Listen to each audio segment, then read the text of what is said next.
当前呢，我们国家遇到了2个问题，第一个呢就是人口问题，第二个问题呢就是高房价的问题。那么究竟是保房价还是保生育？实际上呢，大家心里面都没有一个标准的答案，也看不透呢未来能不能买房子，或者说呢不知道该不该生育。那今天呢，我们就这个话题来进行讨论一下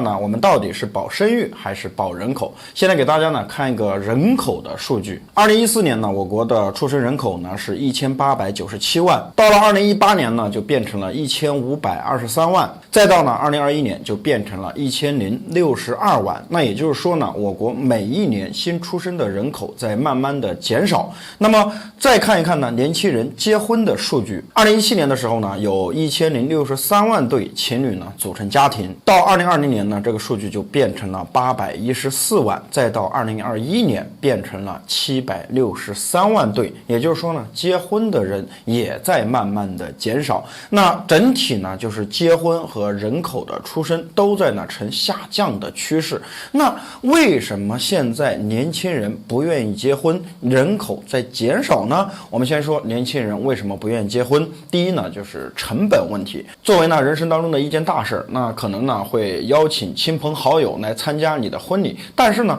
这里边呢有各种各样的费用。那么根据统计呢，我们国家的一个家庭想要结婚，一个平均的费用呢就在22万元之多。那这中间呢还不包括这个彩礼钱，还有一些呢我们看不到的隐形消费，比如说买房子、买车等等。车呢作为日常出行的一个用品，不可能不买，尤其是房子，现在呢已经赋予了太强的金融属性，有的时候呢没有房子可能结婚都结不了。那第二个方面的原因呢，就是养孩子的成本是比较高的。现在养孩子和过去呢是完全不一样的。我们呢作为80后或者90后，那基本上呢小时候都是在农村长大的，那个时候呢没有什么条件。但是现在呢不一样，养孩子的成本很高，包括呢从3岁开始上幼儿园，还有学前教育，以及呢各种兴趣班等等。那根据统计呢，我国的这个养孩子，把孩子养到18岁，一个平均的成本呢就在45万，这还只是一个平均数。如果呢你在大城市养孩子，可能这个成本会更高。那第三点呢，就是观念的转变。那过去呢养孩子结婚呢是人生当中的大事儿啊，可能呢还得传宗接代、养儿防老等等。但是呢从90后这一代开始，尤其是00后或者是10后，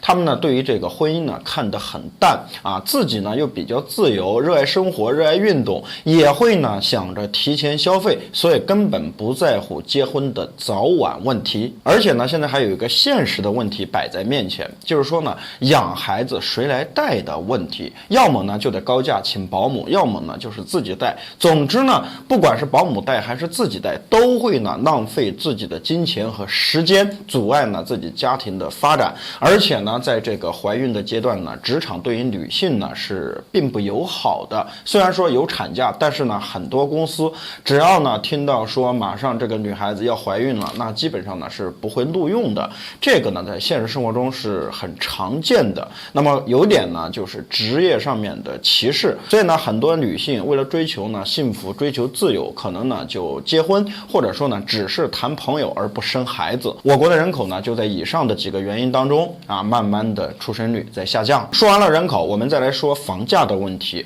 众所周知呢，我们国家的房价很高，对吧？当前呢房子也遇到了很多的问题。第一个问题呢就是说，很多人背负着房贷，这个房贷呢还很高，严重的阻碍了自己家庭的发展。有的人呢贷款30年，工作呢比较稳定，但是根本就不敢换工作，或者说自己下海创业，因为一旦还不上贷款，房子呢就会成为法拍房，自己的信用呢也弄坏掉了，为以后的发展呢设下阻碍。那第二个呢就是说，很多人观望了这么多年，他一直认为呢房价会降，结果呢房子在过去20年像脱缰的野马一样一直上涨，所以呢首付变车库，到最后呢直接买不起。到现在仍然还有很多家庭因为没有首付而买不起房子。第三个方面呢，就是说近几年来呢这个烂尾楼的现象频发啊，很多老百姓呢对于买房这件事情已经失去了信心。要知道呢，我们实行的是预售的制度，也就是说呢，开发商根本就没建房子，或者说在打地基的时候，我们已经把自己的首付以及银行的贷款全款付给了开发商。但是呢，买到这样的房子，我们是没法保障的。一旦开发商呢出了问题，那基本上就会烂尾。那后期呢，我们去维权又遥遥无期，所以呢，在2022年的上半年啊，这个就出现了烂尾楼停贷的事件。第4个方面呢，就是目前呢，房地产市场过于冷清，过去20年呢，把房价炒得太高，很多人被套牢，到现在呢，很多人也不买房子了，又或者说呢，该改善的已经改善了，那么现在呢，已经不需要房子了，也不想呢再为房子所牵绊，所以很多人持币观望，又或者说呢，拿钱去做别的项目，根本呢就不考虑房子了，导致到现在呢，楼市的这个交易量是非常低的。说完了这2种现象，我们再想一个问题，到底是保人口还是保房价？其实这2样东西呢都非常重要。那我们现在对于这个人口或者说房价都做出了哪些努力来尽量维持一种平衡呢？首先我们说这个人口的问题，对吧？国家也意识到人口在慢慢的减少，人口老龄化在增多，那怎么办呢？在2016年的年底放开了2胎，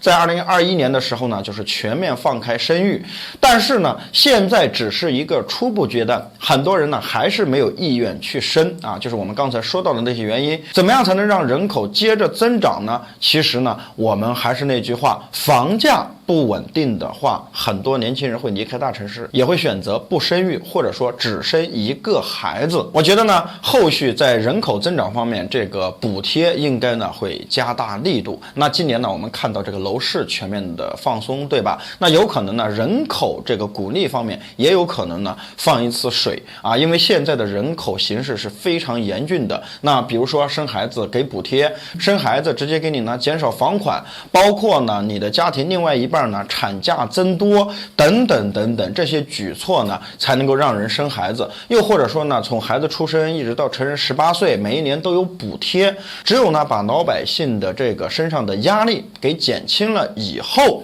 啊，人们才会呢考虑生孩子的问题。还有呢，我们说现在高房价，很多人说呢，这个人口未来减少以后啊，这个房价就会呢变成白菜价。其实呢，这是一个很错误的说法。为什么呢？我们说现在的房价呢是2极分化，对吧？大城市人多，所以房价贵得要死；小城市啊人少，有价无市，想降价呢还卖不出去。那未来随着这个人口的减少，但是我们要知道人口的分布不是很均匀的，是不均匀的。大城市还是有极强的虹吸效应啊，把人口呢吸引到大城市当中，所以房价该高仍然会高，只不过呢有一些小城市的房价就会慢慢的变得不值钱。那我们之前呢就有提到过，现在呢有很多自然村在消失，未来随着人口的减少，有可能呢有一些小镇也会消失在历史的长河当中，所以呢到最后就会变成地广人稀。那么对于房价呢，现在我们说啊，从这个2016年年底提出这个房住不炒，就是为了打压房价，打压房地产市场当中一切不规矩的行为，比如说炒房，把用于企业经营的贷款用于呢个人购房等等。经过呢这5-6年的调控，